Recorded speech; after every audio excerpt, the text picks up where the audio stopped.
le Président, Monsieur le Secrétaire général, Messieurs les ministres des Affaires étrangères et chefs de délégation, distingués invités, Mesdames, Messieurs, le peuple zaïrois, regroupé tout entier au sein du mouvement populaire de la Révolution, notre parti national, m'a chargé de présenter, à travers cette auguste assemblée, les remerciements des citoyennes zaïroises et des citoyens zaïrois à l'Organisation des Nations Unies.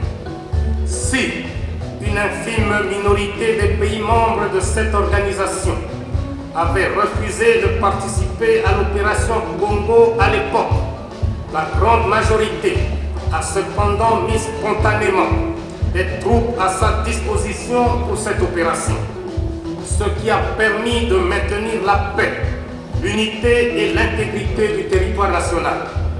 Aux uns et aux autres, le Zaïre dit grand merci. Monsieur le Président, tout le monde sait quelles ont été les circonstances d'accession de mon pays à l'indépendance. En 1960, le Zaïre s'est effondré, malgré que, dans l'acte de Berlin de 1885, le bassin du fleuve Zaïre était ouvert au monde entier. Le Zaïre lui-même est resté isolé du monde, donc en marge des idées progressistes. De plus, à l'accession du Zaïre à l'indépendance, mon pays comptait moins de 10 cadres nationaux ayant terminé leurs études universitaires.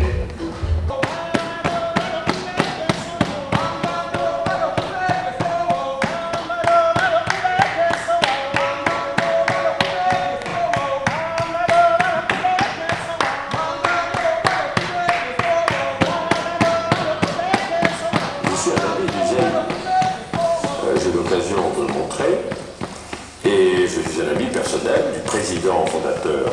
Alors vous me dites pourquoi?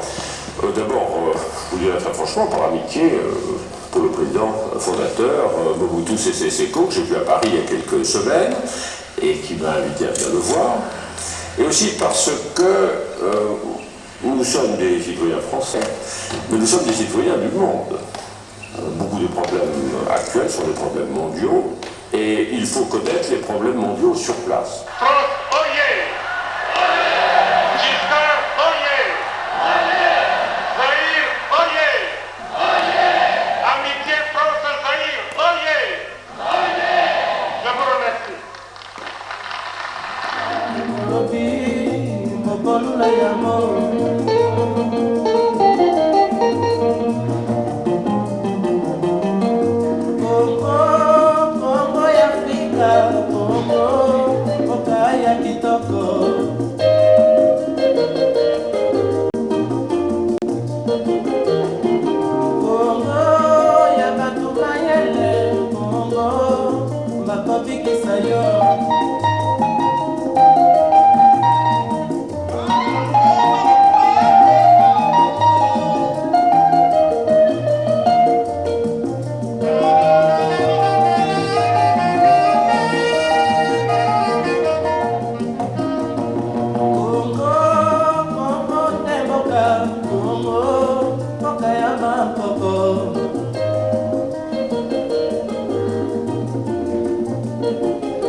Citoyennes, citoyens, militantes, militants, ces réformes et ces décisions sont d'une importance capitale.